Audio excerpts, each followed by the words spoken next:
Patuloy na pag-iral ng southwest monsoon sa kanluran ng Luzon, magpapairal pa rin ng tuloy-tuloy na mga isolated rain showers, moderate to some heavy rain showers lalo na sa kanluran ng bahagi ng bansa. Metro Manila, asahan muli ang mga pag-ulan at may kasamang pagkulot at pagkidlat.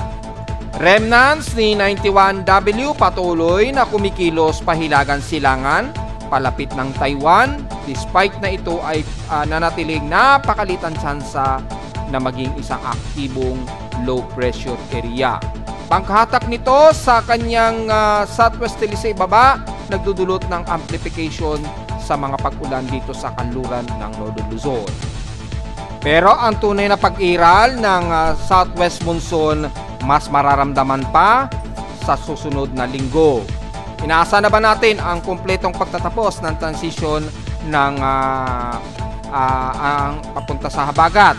Ating tatalakayin.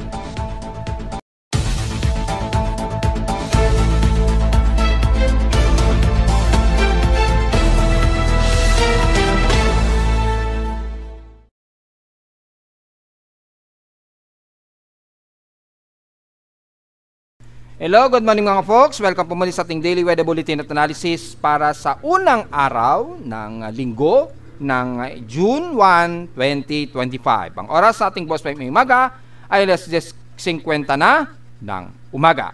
At dahil unang araw na po ng June at since ay dineclare na nga po isang araw pa, may pag-asa na habagat season na tayo. Pero again, yan ay patuloy pa rin ang transitioning ha. Hindi pa totally na umiiral ang ating habagat. Makikita ninyo dito sa Metro Manila, nagiging katamtaman na ang panahon. So kung makikita ninyo, in reality ay wala tayong masyadong water vapor ngayon sa kanluran. At dahil yung position kasi nung remnants ni 91W nandito na sa may bandang kanluran ng Taiwan. So yung maulap na may dalang habagat dito, medyo mas manipis na uli siya at medyo mas mataas na altitude niya. Pero yung forecast na ulanin pa rin tayo ay tuloy-tuloy pa rin ang forecast yan mga folks ha. Dahil base sa ating storm prediction ay magiging maulan at overcast ang panahon natin hanggang this coming weekdays na naglalaro sa 60% chance na ulanin tayo. Pero kaya kahapon magiging mas maaraw tayo ngayong araw ha. At makikita natin na medyo maglalaro pa rin ang ating hot humid. Bagamat humihina na ang stellis dito sa silangan bahagi ng bansa, ay magkakaroon na lamang ng medyo concentrated water vapor sa kanluran na magbubunsod pa rin na mga localized thunderstorms. Kaya dumadalas po yung mga localized thunderstorms natin. So tuloy-tuloy pa rin ang transitioning hanggang sa una o ikalawang linggo ng June. At makikita natin yan at ipapaliwanag natin yan sa ating tropical cyclone strike probability kung kailan ang mas iiral na naman ang matitinding pag-ulan kasama dito sa Metro Manila ha. Tatalakayin natin yan maya-mayang konti. Pero sa ngayon, ang current conditions natin ay nasa overcast, gloomy, windy at mostly cloudy ngayon ang umiiral sa amin sa Caloocan. Umaabot ng mahigit sa 15 km per hour at tumataas pa yun hanggang 52 km per hour yung aming bugso dito sa Caloocan. Well, dahil nga po sa may southwesterly trade wind na nga po tayo, so asahan natin tuloy-tuloy ang positioning yan. Makikita dito sa aking wind vane ay mostly south o southwest ang galing ang hangin. So expected na natin yan madalas yung hangin yan sa timog kanluran ay mararamdaman natin. So i-consider na natin meron tayong mahinang habagat o southwest monsoon na. Sa last temperature nating na-record sa aking weather station sa Caloocan kaninang madaling araw, eksakto 12 o'clock AM, 25.8 degrees Celsius po. So medyo cold chilling kami, medyo kagabi. At kahapon ay nasa 32.9 degrees Celsius samang pinakamataas na aming air temperature kahapon yan ng hapon at 2:13 PM at kinahapon at gabi nga po. At nakita naman natin sa forecast, nangyari nga po yung forecast natin, nasa bandang hapon o gabi tayo inulan sa Metro Manila. So tama po yung lumalabas na prediction. Samantala sa ating heat index naman ay nakapagtala kami ng pinakamataas na 45.8 degrees Celsius na highest na heat index so far. Ayan o. So bahagya na rin bumababa yung aming heat index sa Caloocan. Pero tingnan natin yung ating nationwide heat index ngayon at forecast kung mananatili pa rin bang mataas. Base nito ay wala. Halos normal lamang ang heat index namin since kaninang madaling araw. Wala pa kaming latest output ng heat index. Nakalimutan ko na naman i-update ito. Na baguhin yung kulay niya. Kasing kulay kasi ng background. Pero considering yan na normal po ang aming heat index sa Caloocan. Kapag ka hindi nagpakita yan. Yan. Sabihin normal po yung aming heat index. Pero inaasa naming heat index ngayong umaga, 38 degrees Celsius po ang ine-expect namin na heat index ngayong umaga. At mukhang walang aabot na 40 degrees Celsius sa amin sa Caloocan nitong maghapon. You know, mapapansin nyo po. Halos pinakamataas lang na aabutin sa amin sa Caloocan, 39 degrees Celsius lamang ngayong tanghali. So mapapansin po, medyo bumababa na talaga ang heat index dito sa Metro Manila. Bagamat extreme caution pa rin. So since bumababa ang heat index namin sa Caloocan, so medyo mababa ang magiging tinding alinsangan sa amin. Ngayon, tingnan natin sa iba't ibang panig ng bansa kung mababa na rin ang magiging heat index natin. Umpisa natin sa Lawag, Ilocos Norte. Well, mababa rin, 36 degrees Celsius din, pero pasok pa rin sa extreme caution ha. So wag baliwalaan pa rin yan mga folks. At inaasahan na aabot pa yan sa 37 degrees Celsius. So inaasahan ng pinakamataas na heat index, 36 degrees Celsius po. Pero aabot para yan sa 37 degrees Celsius starting mga mamayang alauna hanggang alas 2 daw ng hapon. So makikita natin dito sa heat index graph chart ay makikitaan na mababa na ang nagiging heat index dyan sa bahagi pa rin ng Ilocos Norte na. Bumababa na dahil nga po sa umiiral na madalas ng pag-ulan. Sa Tuguegarao naman, 44 degrees Celsius inaasahan heat in danger sa inyo. So, mas mataas pa rin ang inaasahang heat index sa inyo. At aabot pa rin daw yan sa grabe 49 degrees Celsius. So, matindi ang heat index sa inyo dyan sa Tuguegarao ha. So, magpayong po despite na may mga maulap na panahon tayo. Aabot yan sa 49 degrees Celsius mamayang alas 2 daw ng hapon. So, mataas. Grabe ang taas ng heat index sa inyo sa Tuguegarao. Well, silipin naman natin sa Santiago, Isabela, kung ganyan din ba kataas ang heat index sa inyo. Yes, mataas din, 45 degrees Celsius po. Pero aabot yan sa pinakmataas na 46 degrees Celsius. Ngayong tanghalian, 12 o'clock, dire-diretso hanggang alas 2 daw ng hapon. So, grabe, mainit sa inyo dyan sa may bandang Silangan. Kung mapapansin ninyo, mas bumababa na ang heat index sa may Kanluran. Pero pagdating sa Silangan, unti-unti naman ang pagtaas pa rin ng heat index sa inyo. Sa Dagupan, Pangasinan naman, makikita natin 37 degrees Celsius ang expected heat index ngayong umaga sa inyo. Pero aabot pa yan sa 40 degrees Celsius mamayang alauna hanggang alas 2 ng hapon. So makikita natin, mataas pa rin ang heat index natin despite na inuulan. Sa Central Luzon, Tarlac, 38 degrees Celsius po ang inyong heat index. At inaasang aabot pa yan sa mas mataas na 39 degrees Celsius starting ngayong 12 o'clock. Dire-diretso na yan hanggang alas 3 ng hapon. So, take note yan mga folks. At sa parte naman ng Batangas City, ang heat index sa inyo dyan, 43 degrees Celsius po, danger. At inasang abot pa yun sa mas mataas na heat danger na 44 degrees Celsius, mamayang alauna ng hapon po. At sa San Jose, Occidental Mindoro, so mapapansin niyo medyo tumataas na naman ang heat index natin sa Luzon kahit sa Kanluran. 41 degrees Celsius po ang inaasang heat index ninyo yan ngayong umaga. Actually, magtatanghali na at mukhang yan na ang pinakamataas na heat index sa inyo ngayong araw. At sa Central Visayas, especially dyan sa may bandang Cebu, yan, zoom natin sa Cebu area. Expected heat index sa inyo, 47.8 degrees Celsius. So, halos 48 degrees Celsius. Grabe ang init din sa inyo o heat index Ibig sabihin dyan, mas magiging maaraw po ang inyong maghapon ngayong araw. At huwag masyadong magbibilad at magdala po ng payog dahil grabe ang inyong magiging heat index ngayon dyan. 48 degrees Celsius po. At yan na ang pinakamataas na heat index ninyo ngayon dyan sa Cebu, sa Central Visayas po. Ibig sabihin, magiging mas hot humid po ang inyong panahon ngayong araw. Take note yan dahil karamihan sa Luzon kami ngayon, madalas na uulanan. Tapos sa may bandang Visayas at Mindanao, mas magiging maaraw at katamtaman madalas ang inyong magiging panahon. Typical lamang ang mga isolated rain showers. Sa Davao City naman, heat index sa inyo, 35 degrees Celsius po. At inaasang aabot pa sa 36 degrees Celsius ngayong tanghali, 12 o'clock. Dire-diretso na yun hanggang alas 3 daw ng hapon. So, bahagyang tumataas na rin sa may bandang Mindanao ang heat index.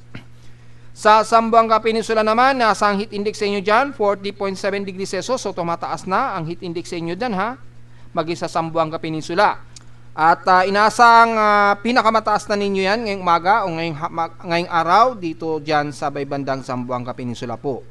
At bahagya na rin agad bababayan pagdating po ng bandang alauna ng hapon at onwards. So mapapansin natin ang parte ng Visayas at Mindanao, mas tumataas po ang inyong alinsangan dyan at heat index. At napapabalitaan daw natin ay dumadami na raw ang kaso ng monkeypox. Meron na rin daw sa Davao City. Paki-confirm na lamang po dahil may lumalabas daw po ng mga balita na mayroon na raw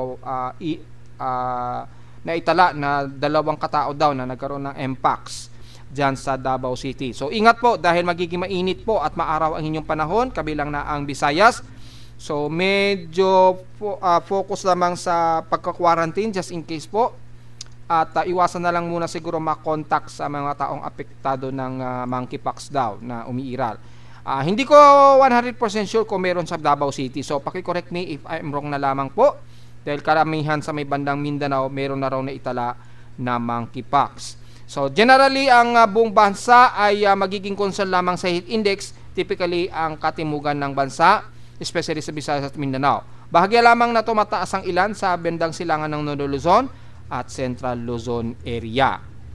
Samantala, sa ating outside humidity, mataas po ang concentration natin. Pero medyo nasa 78% at wala itong pinagbago since last hour. 1,009 hectopascals naman ang ating atmospheric pressure at mabagal ang pagbawa nito since last hour po. At bago tayo magpunta sa high tide low tide status, patuloy pa rin ang space weather G1 minus storm. Naitalakay na po natin yan kahapon, ha. So babalikan natin kung yan ay tataas. Nasa G1 minor po tayo. Expected ang induced currents pa rin, ha. Nakareport ito ngayong umaga lamang, 9:59 AM ang alert. Pero inaasahan natin maglalaro sa hanggang active KP index na 4.0 to unsettled ang inaasahan natin. Pero base dito, mukhang aabot pa sa G4 geomagnetic field yung forecast. Ayan o, ngayong araw.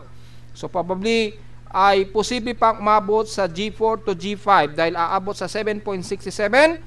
So mukhang ito ang magiging pinakamataas natin na geomagnetic field na mararanasan. Expected S1 o greater hang ating solar radiation 75% at yung ating radio blackout 65% po pataas. Tuloy-tuloy pa rin kasi ang direkta na nakatutok yung parang mga black hole na yan sa surface ng haring araw. Yung sunspots na yan, yung coronal holes na yan, ayun, no? Naitalakay na natin yan kahapon. At makikita po ang paglakas ng propagation ng solar wind. At makikita natin na sa moderate pa rin yung ating solar wind speed. Kasabay pa na nakatutok sa atin yung dalawang sunspots at clusterize ito, AR4100, AR4101 hanggang 4099. Direkta nakatutok sa Earth yan. Pero yung propagation, inaasahan natin, mas mararamdaman natin yung severe G4, ayan o, taas o. So, watch out po, anytime mag-a-arrive po yan at posibleng magkaroon ng napaka-severe na apektado ang ating radio transmissions. Maapektuhan ng mga internet connections pa rin at asahan natin na matindi ang flare na tatama sa atin sa Earth. So, expected ang malaking distortion sa ating photon flux. Ayan, nasa S1 na nga po. At kasalukuyang nasa yung 10 MeV ay more than 80.99 mega electron volts na po. So lagpas na po siya sa S1. Halos nagmo-moderate na siya. So titingnan natin yung detailed ng proton flux chart natin. Tumataas na pala yung proton flux. Kaya pala nagko-combination. So dapat pala isama natin sa alert yung proton flux. Kung titingnan natin dito ay 7.90 EE SCI natin ngayon ang pinakamataas na recorded solar photon flux. Yan. So medyo minor solar radiation na po tayo. Yan, medyo malakas na po yung flaring. So ingat po mga folks. At within 2-hour flux, tingnan natin ang malapitan. Ayan, ay nasa 55.6. Pinakamataas ang nai-record, 78.99. So halos 80 proton flux units ang nag-arrive. So, nasa S1 category pa siya, minor solar radiation storm. Inaasahan natin na malaki ang magiging epekto yan sa atin sa Earth at lalo na sa telecommunication system. Mabigat na mabigat ang magiging mararanasan o magiging impact sa ating magnetosphere. Ayan grabe ang tindi ng H parallel. Lahat po ng H parallel or earthward ay grabe ang distortion. Yan So, inasa natin na matinding ang distortion sa ating mga telecommunication signals, GPS, anything na related, maging sa mga high latitudinal na mga current, yung mga kuryente, maaaring magkaroon ng pagkakadyot at mga early warnings. Ingat na lamang po, asahan natin ang mataas na auroral event. Ngayon nga, parang may nakakaramdam na ako na parang may microwave, nasa loob tayo ng microwave, ang pakiramdam ko. Parang may mainit na parang dumadampi sa balat. So, asahan po natin yan mga folks. At kaya pala medyo masakit ang aking ulo ay kasi may mga posibilidad na nakaapekto ang matinding mga severe solar radiation sa katawan ng tao. Ayan po yung flare, yung solar wind, dumirekta sa ito. Buti na lamang pakalat siya. Base dito, ayan Then magha-high peak ito, grabe matinding impact ng solar wind niya, ayan Pakalat ang ano niya, yung propagation ng solar wind niya, pakalat. And then tumama sa ito, solid. So grabe ang ating solar flux at inasa naglalaro sa 2 minutes yung proton flux. Expected natin 66% ang affected solar flare. Yan. So, papost ko to sa Facebook page para sa karagdagang impormasyon. Yun. Asahan yung mga sensitive sa mga solar radiation ng katawan ng tao, makakaramdam tayo na medyo masakit ang ulo, ganun. According sa mga ibang discoveries. At ngayon, medyo masakit nga ang ulo ng inyong lingkod. Parang may kakaibang sakit ng ulo, ganun. Hindi siya typically na sakit ng ulo. Malamang ito yung parang impact ng matinding solar radiation kasi sobrang bilis ng impact. Kaya nagsisevere po yung ating geomagnetic field ngayon. Ayan severe Geo4 from G3 yung forecast natin. So inaasahan po na ganyan kataas yan Yan, kung titingnan natin dito, sa ngayon G1 minor pa. Pero inaasahan base sa forecast, aabot yan hanggang severe G4 or strong to severe geomagnetic field. Base dito sa forecast po Yan, magsisimula yan, KP index of 7. Grabe. Kaya medyo magluluko. Pwede pang mabot sa KP index of 8 Yan. Ito yung strong. At ito yung most of severe. Yan, G4. Aabot pa ata sa G4. Yun, base dito sa forecast natin, G4 ang aabutin niya. So, mga bandang alas 8 yun sa oras sa Pilipinas sa atin. So, probably bukas or madaling araw bukas ang maapektuhan na nitong o mamayang gabi po. Yan. Hindi naman 100% accurate yung arrival ng solar wind, pero in-expect natin mula ngayong araw yan at tuloy-tuloy bukas makaramdam tayo ng matinding solar flare ng geomagnetic field. Yan. So, expected yan nga folks Sa ngayon, minor pa lamang yung ating geomagnetic activity at tataas pa yan nitong maghapon. Naaabot pa nga daw sa posibleng severe geomagnetic field. Samantala sa ating outside humidity, mataas po ang concentration natin.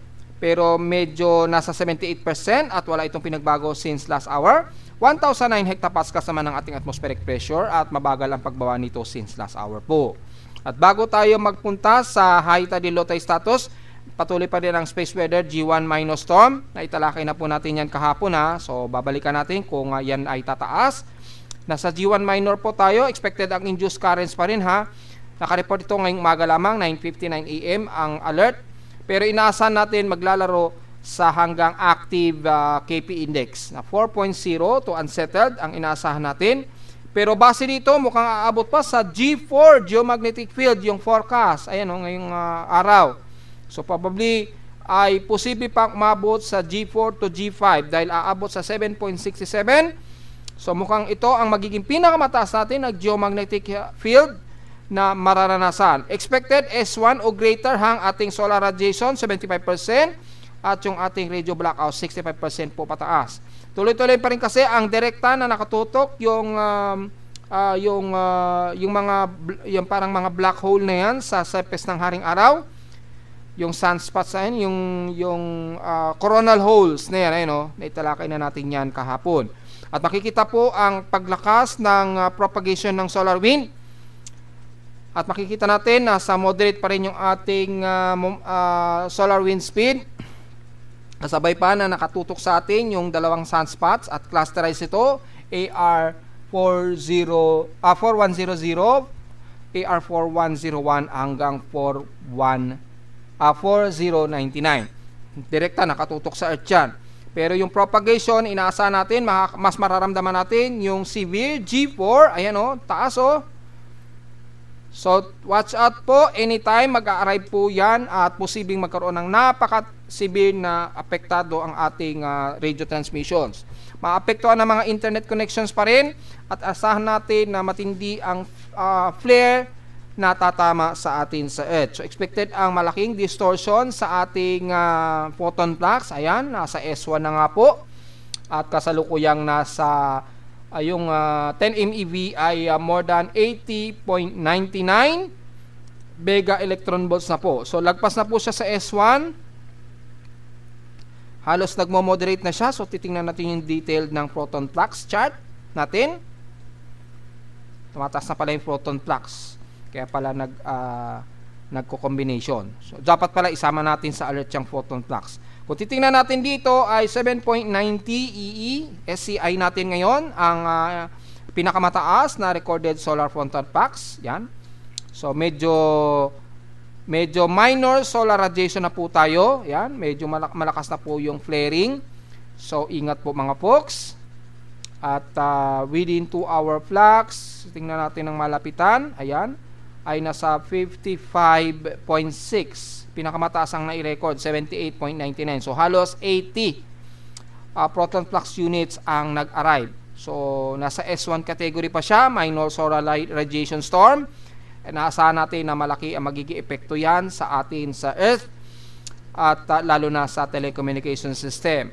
Mabigat ang magiging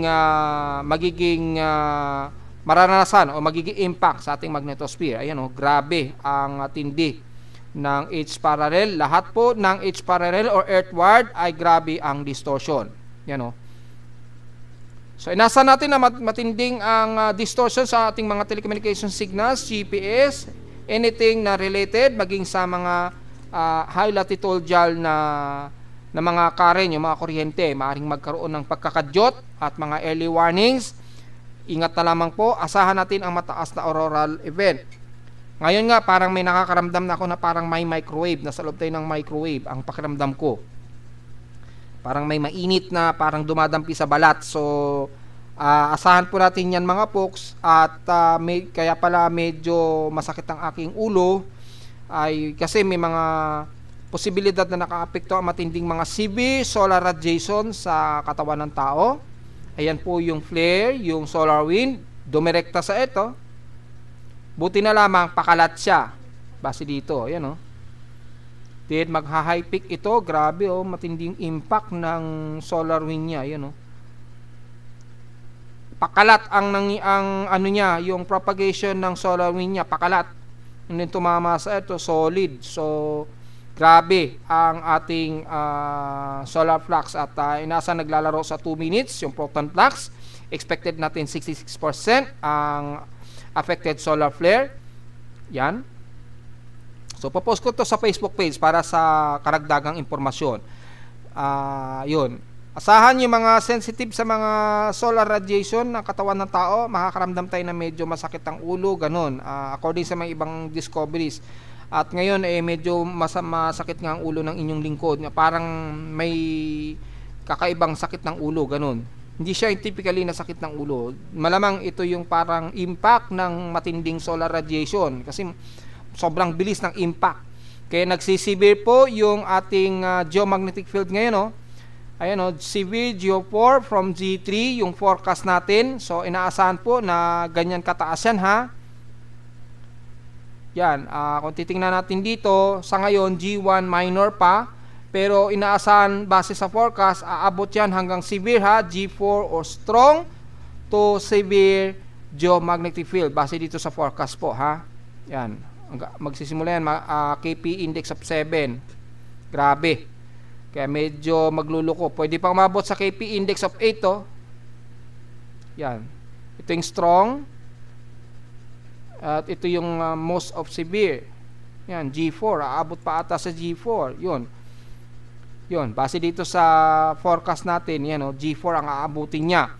So, mga bandang alas 8 yun sa oras sa Pilipinas sa atin. So, probably bukas or madaling araw bukas ang maapektuhan na nitong o mamayang gabi po. Yan. Hindi naman 100% accurate yung arrival ng solar wind, pero in-expect natin mula ngayong araw yan at tuloy-tuloy bukas makaramdam tayo ng matinding solar flare ng geomagnetic field. Yan. So, expected yan nga folks Sa ngayon, minor pa lamang yung ating geomagnetic activity at tataas pa yan nitong maghapon. Naaabot pa nga daw sa posibleng severe geomagnetic field. So, sa ating high tide and low tide status, medyo pa high tide pa lang tayo. May 1 hour and 40 minutes pa. So, alam na po natin ang gagawin at medyo mataas ang alon na dyan sa may bandang kaluran ng Nodo Luzon at forecast na natin yan kahapon. So, inaasahan natin na aabot sa 1.4 o 1.3 ang taas ng alon. Kaya ingat na lamang po sa mga lalayag ngayong araw. Well, linggo naman, hopefully wala naman sigurong pumapalaot sa ating mga mangingisda kapag linggo. Pahinga naman siguro.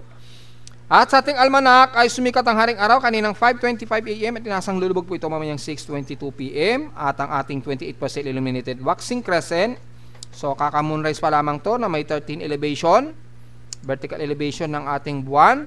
So kaka-moonrise pa lamang nitong 10:21 AM at mamayang gabi ng 11:20 PM naman ito lulubog. At sa ating local weather outlook para ngayong linggo hanggang bukas ng Lunes, inaasahan may mga localized thunderstorms po tayo mamayang hapon o gabi Expected po yan at inaasahan na 100% chance daw na uulanin dito sa Metro Manila. So be prepared na lamang anytime lalo na sa hapon o sa gabi na mga inaasahang pag-ulan gaya pa rin kahapon. Bukas, ganun din mangyari, partly cloudy ang ating maghapon na may kasamang localized thunderstorms po. 60% ang chance ng pag-ulan po bukas ng Lunes yan. So magiging maulan pa rin ang araw ng Lunes natin. Mula ngayong araw po. So tuloy-tuloy pa rin tayo na makakaranas ng southwesterly trough rainfall. Highest and lowest temperature expected maglalaro 30 to 32 degrees Celsius and lowest temperature expected ay nasa 26 to 27 degrees Celsius. So diretso agad tayo sa ating ginagamit na satellite imagery mula sa direct animation ng heavy rain potential. Makikita natin ang malawakan nito na frontal system kasama ng embedded ng trough o yung remnants ni 91W dito sa may bandang kanluran ng Taiwan. Ayan, ito ngayon yung spot ni 91W at kumikilos ito pa northeast po base sa huling track natin kahapon. At yung frontal system naman ang magpapaulan sa bahagi nga po ng Batanes Group of Island and the rest ng kanluran ng Nodo Luzon na sumasabay naman ang hatak dito sa ating southwesterly o southwest o mahinang southwest monsoon pa. Hindi pa siya totally maximum na lakas ang ating habagat.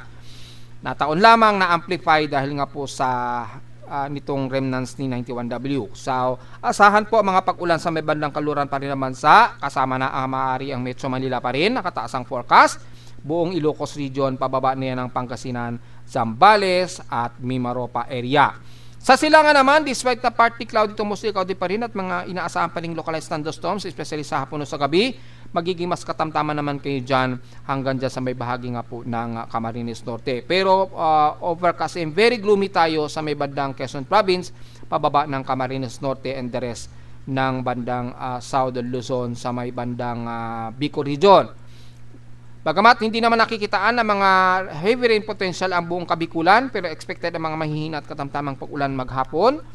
Pero mas mangunguna pa rin ang mas katamtamang panahon dyan. Hindi kagaya sa amin sa kanluran mula Central Luzon, pababa ng Bulacan kasama ang Metro Manila at Calabarzon area at Mimaropa. Magiging mas maulap din tayo at expected ang mga localized thunderstorms at mga inaasahang moderate to heavy rain showers pagsapit po ng hapon o paggabi. So ngayong umaga ay nasa natin sa rainfall forecast natin. Makikita natin kasama na ang Mimaropa at kanlurang bahagi ng Metro Manila at Northern Luzon. patuloy pa rin tayo makakaranas ng mga kalat-kalat na ilang moderate and heavy rain showers po na may kasamang localized thunderstorms. Magiging maulan din ang parte ng Mindanao, especially sa eastern part ng Mindanao at Davao Region. Ayan, makikita natin ngayong umaga. So, nakakaranas kayo ngayon ng mga isolated rain showers dyan, base dito. At pagsapit naman mamayang hapon, mga alas 2 onwards, tingnan natin dito. Ito po yung pinagbabasehan natin na 18 hour, yan. 2 o'clock PM po yan. Ay makikita natin ay magiging mas makulimlim na po kasama ang Metro Manila at Mindoro at ilang bahagi sa Calabarzon area. Magiging maulan po ang ating hapon po. So, importante po ang payo ngayon at ingat sa mga flash floods po kagayan pa rin kahapon. Magiging maulan din ang kanluran ng Mindanao sa Zamboanga Peninsula, ilang bahagi ng Maguindanao at dyan sa parte pa rin ng sakop ng Sorsogon area at Davao Region po. Yan o. So, magiging makulimlim na tayo dyan at mga kalat-kalat na pag-ulan na may pagkilat at pagkulog. Patuloy pa rin na magiging moderate ang Visayas at ilang parte ng South Luzon, pero hindi mawawala ang mga mahihina at katamtamang isolated rain showers. So, mas concentrated ngayon ang pag-ulan dito sa kanluran ng Northern Luzon. Expected yan ngayong hapon, kabilang na ang kanluran ng Mindanao. Then, pagdating naman ng padapot hapin, gabi, kagaya kahapon, ine-expect pa rin natin ang mga localized thunderstorms biglaang buhos ng ulan na may kasamang hangin po dahil sa southwesterly trade wind. Mataas din po ang mean sea level pressure. So, expected ang mga localized thunderstorms kabilang na ang parte ng norte ng Palawan, especially sa Cuyo at Coron, Palawan at ilang bahagi ng Mindoro. So, most of west portions ng Northern Luzon kasama na maaari ang Metro Manila at bandang Cavite na yan hanggang Batangas, expected ang maulang panahon. Samantalang sa may Mindanao, ang ilang parte pa rin sa may bandang Maguindanao or bandang Lanao Luzon na medyo magiging maulan at mga isolated pa rin na pag-ulan sa the rest ng Davao Region po at Central Mindanao. So magiging patuloy-tuloy pa rin na magiging maulan tayo sa bahagi ng Luzon at Mindanao, pero pagdating po ng bandang Southern Luzon at Visayas, patuloy pa rin na medyo moderate ang lagay ng panahon. So expected na mas maaraw kayo dyan at katamtaman at mataas ang heat index maghapon. So maliwanag yan mga puksa at sa ating actual naman na satellite imagery na heavy rain potential. Kung titingnan natin, kasalukuyan pa rin nagiging maulap ang buong Mimaropa at nabanggit na rin natin ang the rest ng Southern Luzon at Visayas na magiging mas katamtaman kayo dyan at maaraw. So importante pa rin ang payong sa matinding sikat ng araw po ha. Nabanggit na rin natin sa heat index, magiging mataas ang heat index natin dyan sa may bandang Cebu area. So meaning, maliwanag lamang na magiging mas maaraw at mas maalinsangan kayo. Bagamat moderate ang lagay ng panahon ninyo, kabilang sa may bandang Samar region po.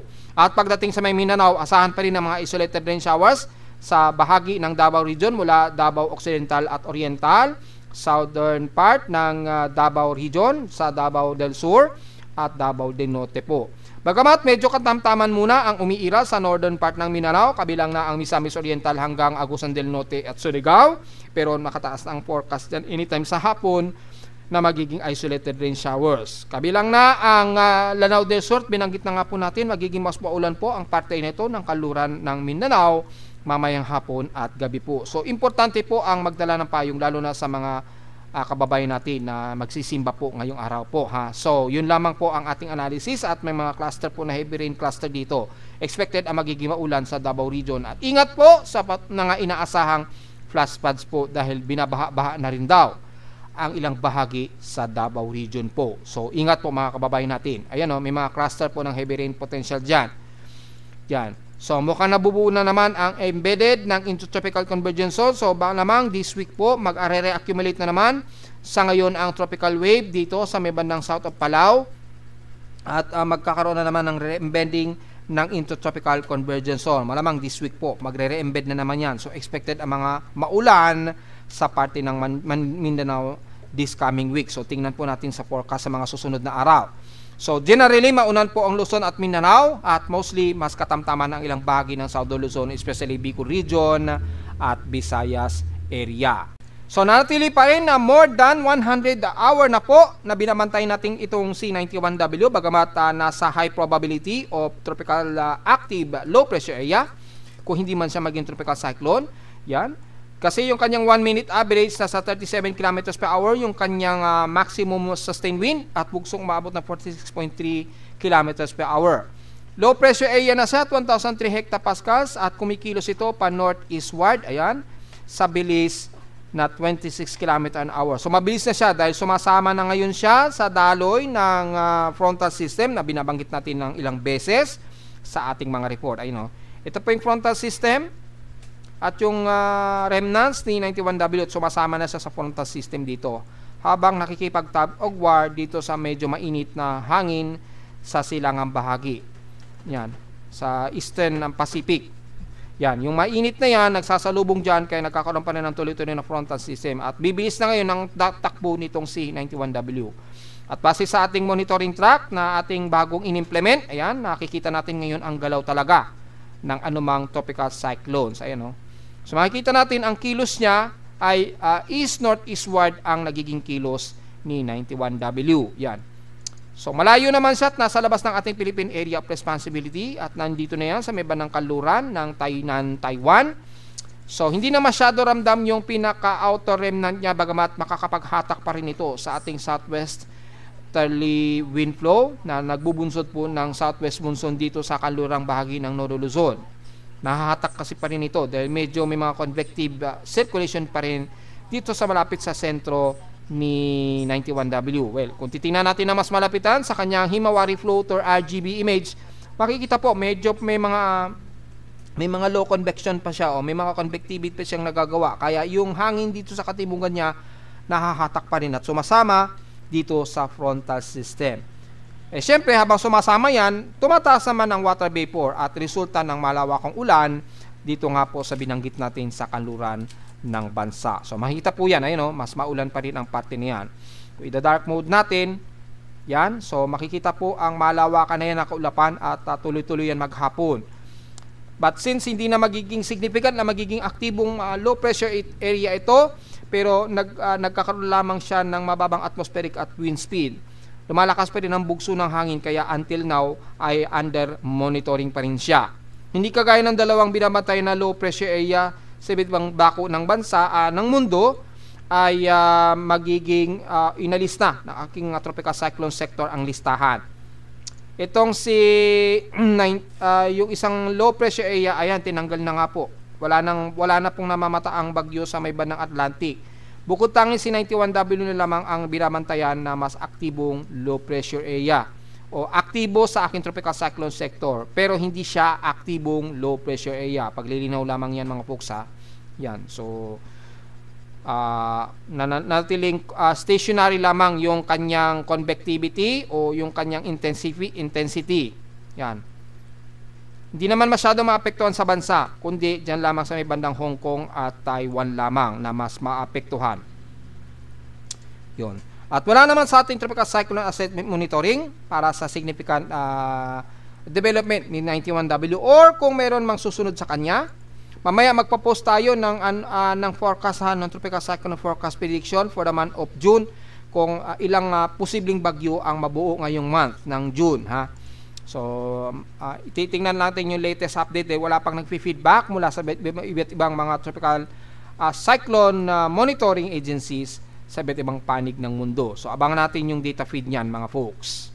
So tingnan po natin yung status ni 91W. Wala, remnant na lang talaga siya. So inaasahan alisin na lang yan anytime. Uncertain na lamang yung exact time dahil above 100 hour na po yung monitoring nitong si 91W eh. So kumbaga magiging unfortunate na lamang na aalisin yan ang ating tropical cyclone sector. At mula sa ating global spectral model, makikita ang daloy pa rin ng southwest monsoon, mahinang southwest monsoon natin na magdadala ng maulang panahon dito sa kanlurang bahagi pa rin ng bansa. Yan, no? Yan. Nahatak lamang ng hangin. So inasahan ang magiging maulan sa kanluran pa rin ng bansa, pero yung panibagong kapalit ni 91W na natiling negative pa rin yung development at wala tayong inaasahang may mabubuo.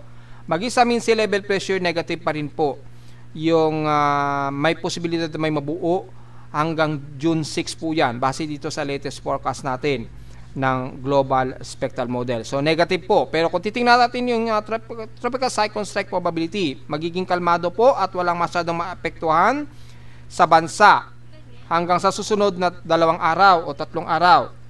So kung papansinin natin ang hanggang 192 hour period Yan, hintayin natin mag-load. Yan, hanggang June 8 po yan. Mapapansin natin halos hindi maapektuhan ng gaano yung ating bansa ng tropical cyclone strike probability. Asahan lamang na may mga pag-ulan dito around 5 to 10%, pero asahan na natin na maulan ng kanluran considering na po yan dahil sa ating mahinang habagat. Pero pagpasok po yan ng June 9, yan, pagpasok po ng June 9 ay magpa-propagate po yung malawakang surface trap. Dito po unti-unti medyo lalakas po yung ating habagat na. Dito yung southwest monsoon mag-i-intensify siya by June 9. So magiging maulan po ang hilagang bahagi ng Luzon and the rest ng west portions ng Nodo Luzon at madadamay ang Metro Manila. Yan. And then pagpasok ng June 10, yan. So magre-reaccumulate na po siya, tataas na sa 10% na maapektuhan ang extreme Northern Luzon kasama na ang buong Ilocos Region at Zambales at Pangasinan. At by June 11 po, yan, ay magiging 40% na yung accumulated dyan sa may bandang hilagang kaluran baybay ng Northern Luzon. So makakaranas tayo ng malawakang ulan ngayon sa northwestern Luzon at kasama na ang buong extreme Northern Luzon. Bagamat nasa 5 to 10% maapektuhan ang Metro Manila, pero yung forecast inaasahan natin na matitinding mga pag-ulan ang aasahan natin dyan sa mga araw na yan. So by June 9 to 11, dyan natin mararamdaman na ang mas paglakas ng ating habagat po ng todo-todo. So malamang dito na natin masasabi na ang magiging completion ng ating habagat by the time na pumalo na siya sa second week, unang second week ng ng June. Yan. Pasok na siya sa second week ng June. So malamang ay yan na po ang magiging complete transition na ng ating habagat mula sa hot dry season po. Dahil makikita dito, lalakas na po ng todo yung daloy ng southwest monsoon at tuloy-tuloy na magpapaulan sa bahagi ng Nodo Luzon. Starting yan, tandaan nyo po starting yan ng June 9 hanggang June 11 onwards na po yan. Yan. Magiging mas intermittent na po ang malawakang ulan. So baka dito mag-above 100 o 50 to 100 mm po ang ulan natin kasama sa Metro Manila. So be ready na lamang po anytime mga folks. Ayan, no. So tumaas siya, nag 50% na siya pagsapit po ng June 12. So magiging malawakang ulan at posible ang malawakang bahana diyan sa may bandang Ilocos Region po. Yan. At maaring madamay na ang the rest ng Northern Luzon at Metro Manila. Sa may bandang Silangan naman, apektado ang ilang areas ng Cagayan Valley, ayun, no? Pasok sa 20% na maapektuhan po. So medyo handa po tayo, siguro mga June 10. Yan, mga June 10, mas i-ready na po natin ang mga sarili natin. Yan yung magiging mas mataas ang cyclone activity ng Genesis na mas maapektuhan tayo sa Luzon area po. So mga pagpasok yan ng susunod na linggo po. So by the time na pumasok ang unang weekend ng June, pagpasok yan ng bandang Monday o Tuesday, dyan, mas pipitik na yung matinding pag-ulan natin bunsod po ng habagat. Ayan, kitang-kita naman sa ating tropical cyclone Genesis. Pero sa ngayon, wala tayong nakikitaan na anumang aktibong low pressure area. So posible itong binabantayan natin na Genesis next week, posibleng maging low pressure area yan. Kung hindi man maging low pressure area yan, ay yung southwest monsoon naman na magdadala ng malawakang ulan kasama ang Metro Manila. So take note yan.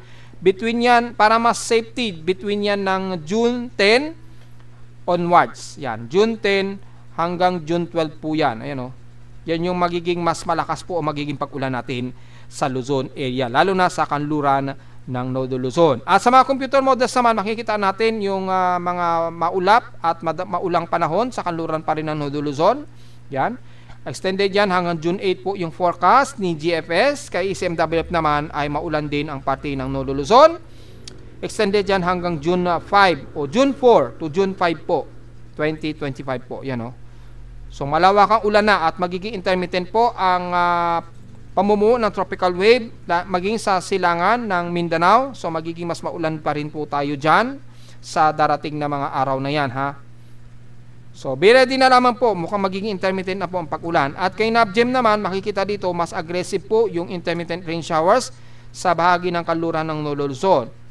Kabilang na ang parte ng Mindanao pa rin po. So, makikita natin, ang pattern ng magiging ulan sa atin madalas sa bahagi ng kanluran ng Nolo Luzon, maaaring kasama ang Metro Manila anytime at bandang Mindanao, Zamboanga Peninsula at ilang bahagi ng Sorsogon area at boundary ng bandang Davao City po. Kaya kalimitan binabaha, di ba? Bandang Davao del Sur at Davao del Norte.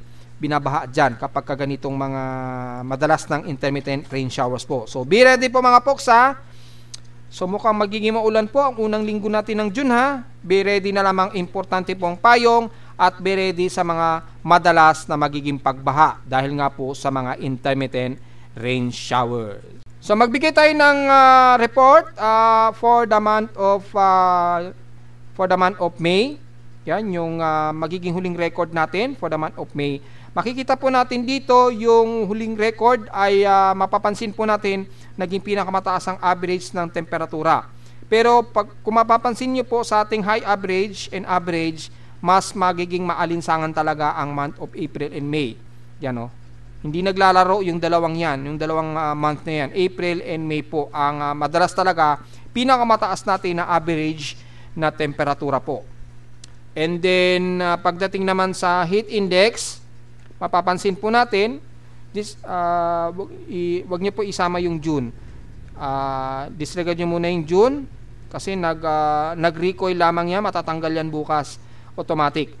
Yung May natin, mapapansin natin yung average, mapapansin natin by April and May ay mas tumaas po yung month of May. Umabot sa 48.7 degrees Celsius yung naging heat index. Sa average naman, pagdating sa average, halos pantay lamang. Pero lumalabas dito, mas mataas ang month of April. Yan. Pero pagdating sa pinaka-highest highest heat index natin, nangunguna ang month of May. Umabot sa 48.7 degrees Celsius po. And then, yung month of April ay 46.5 degrees Celsius, yung highest na heat index na naitala. Yan. So, kung mapapansin natin, yung monthly summary natin sa temperatura natin, kumpara natin sa iba't ibang mga nakarang taon, until May, mapapansin po natin ay halos walang pinagbago yung high average. Nangunguna pa rin sa pinakamataas last year 2023, 37.9 degrees Celsius ang pinakamataas na temperatura. This May kasi is 37.3 degrees Celsius. So halos din naman din nagkakalayo po. At kung titingnan natin yung pinaka-total average niya, yung high average ay nangunguna sa pinakamataas last year, 35.3. So halos hindi naman nagkakalayo yung mga nakaraang taon na naging maalinsangan ang ating panahon. Yun po. So, malinaw po yan. Sa heat index naman, kung titingnan natin, disregard muna yung June, de wala pa tayong data sa June.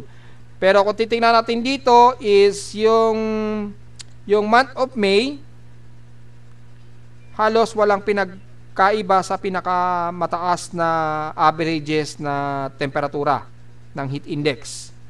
Halos wala. Pero kung mapapansin niyo yung month of May natin ay pinakamataas, 48.7 degrees Celsius ang naitala. Last year, 2024, ay nangunguna pa rin sa pinakamataas sa 49.2 degrees Celsius.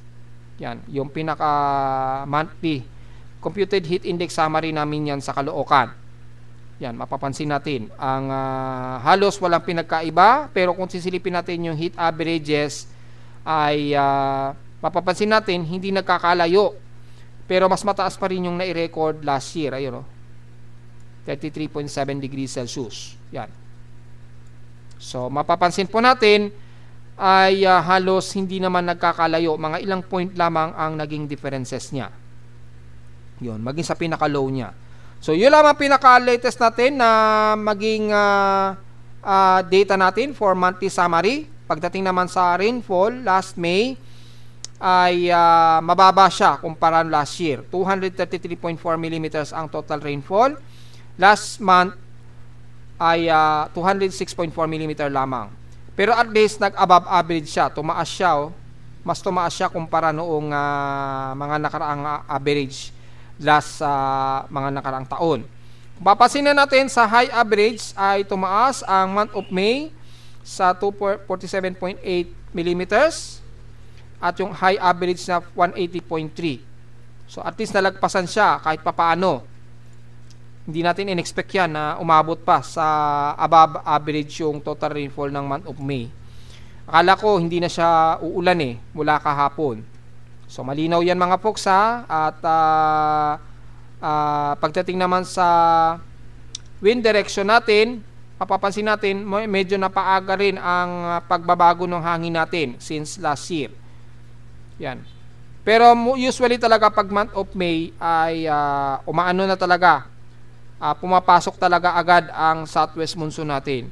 Pero pag pasok talaga ng month of June, yan talaga ang taghabagat season na talaga natin. Makikita natin dito, mga nakarang taon puro southwest na, west-southwest. Yan. So makikita natin dito. June talaga ang pinakadaloy ng ating habagat. Hindi masyado sa May. Medyo paramdam pa lamang sa month of May. So kung papasinin po natin sa ating monthly records ng ating mga dam, mula May 1 hanggang May 31 po yan. Makikita po natin ay tuloy-tuloy ang pagdaos-dos ni Magat at Angat Dam. Yan. Si Angat Dam since May 1 ay dumadaos-dos na po yung kanyang water level. Ganon din si Magat Dam. Pero ito si Magat Dam medyo mas tumaas pa siya ng bahagya. Then pagdating dito, starting May 13, dito na medyo dumadaos-dos na unti-unti yung kanyang water reservoir. Yan. And the rest naman, kay La Mesa Dam naman kasi halos stable lang ang water level ni La Mesa Dam. Si Ambuklaw, halos stationary lamang.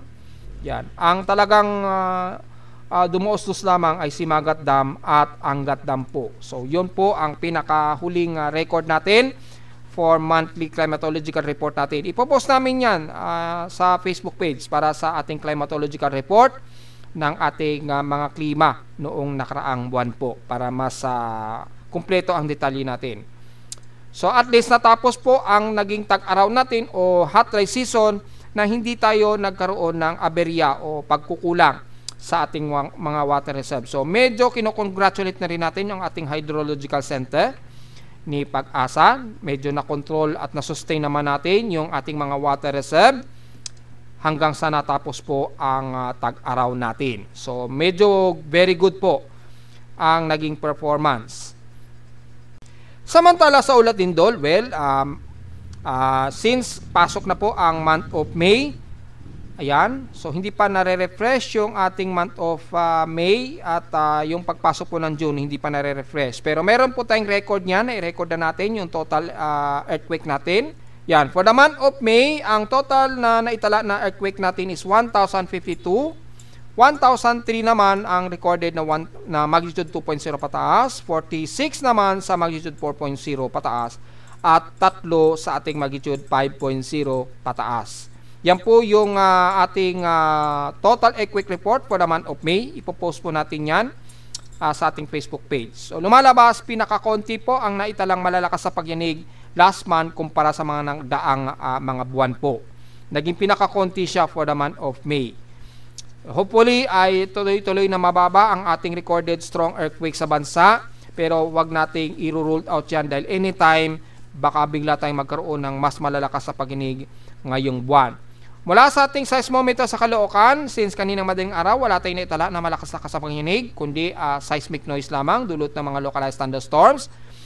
At sa ating data feed mula kay PBOX ay wala rin tayong naitala na magnitude 4.0 pataas since kaninang madaling araw po yan. Pero marami-rami na kaagad ang mga minor earthquakes. So mukhang hindi natin mabibilang yung total historical earthquakes natin dahil nakahalo pa yung month of May at June. Yan, kung titingnan natin yung June, hahalo pa dyan yung total nung May. So hindi pa natin mabibilang until na So hindi muna tayo makakabilang pero asahan natin ko konti pa lamang yung total earthquakes natin. Yung ima-minus mo lang yung 52 sa 72, lumalabas mga around mahigit 20 pa lamang ang nadadagdagan sa ating latest earthquake for the month of June. Yan.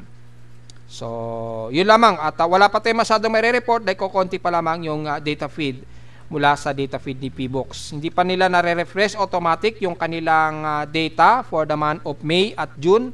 Nagkakahalo pa. So, yun lamang po ang pinaka-recorded natin at kung titingnan natin nung month of May, kung babalikan po natin ha, yan, nasa 1,052 po ang ating total earthquake, and then April ay nasa 929 lamang, pero napakarami naman tayong naitala na malalakas na pagginig, 8 sa magnitude 5.0 at isang magnitude 6. Mas marami ang mga naitalang malalakas na pagginig kumpara last month. Kaya lang, nito, mas konti lang ang total earthquakes. 929 lamang ang naitala noong April. Pero pagpasok po ng May, mas marami po ang naitala nating lindol.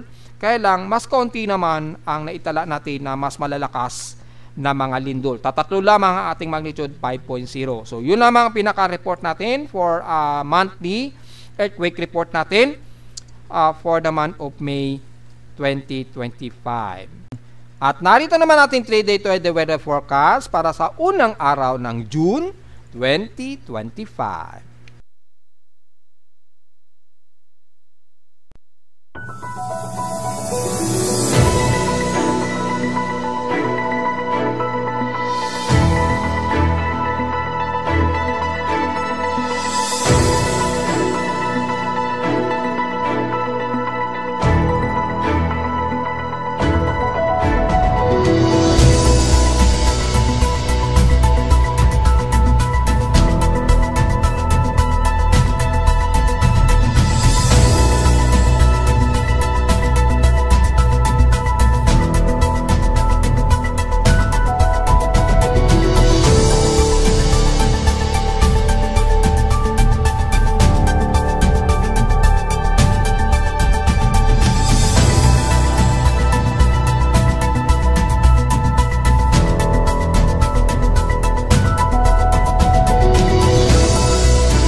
hanggang dito na lang po ating daily weather bulletin na analysis para sa araw, noong unang araw ng June 2025. Huwag mo kalimutan na mag-like, share, subscribe po sa ating YouTube channel at visit lamang anytime sa ating website na www.bimoweather.com para sa iba pang detalye na gusto malaman na hindi natin isama ngayong tanghali. Well, stationary, asahan natin na magiging maulan po o intermittent rain showers dito sa parte pa rin ng kanluran ng Luzon, damay ang Metro Manila at ilang parte sa may bandang Mimaropa.